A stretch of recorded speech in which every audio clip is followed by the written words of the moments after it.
So mental health for you is incredibly important. And I mean, you are the founder also of a charity called Hector's House, and something you've been involved now for nearly 7 years.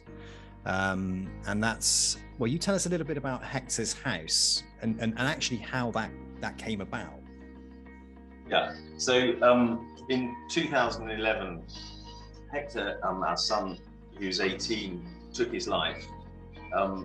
And it's difficult to unpick now because we've got hindsight, and also we've looked at stuff we're in mental health, looking at signs. So because to us it came out of the blue. You know, he took his life and we didn't understand or know that he was going to, or that there were any problems. We now looking at various things and checking, we can then say, well, he did have stacking. He did have things that happened to him over a period of time, particularly with young men. There's, you know, it can be breakup of relationships. He broke his leg. He failed his driving test. His other students were going off to one uni, he was going to go to a different place. And so there's all these things which we call stacking, which then got him to the point when people get to that point of crisis where they actually take their lives. Professor Roy O'Connor talks about a perfect storm. It is, everything is in that place when it's a perfect storm. It seems to be the logical answer to them, unless you're there at that moment to intervene. It's really difficult because to them it's a logical answer. Everyone's going to be better off without me. There's no reason for me to be here, and it's a logical answer. So he took his life, and so we overnight, well, in the morning, went from being a normal family to then suddenly, bang, everything stripped naked. And with suicide and mental health, it was way back in 2011. So it was then not really talked about as much as now. Now it's getting better. It is, Jeff, definitely getting better. There are amazing charities there.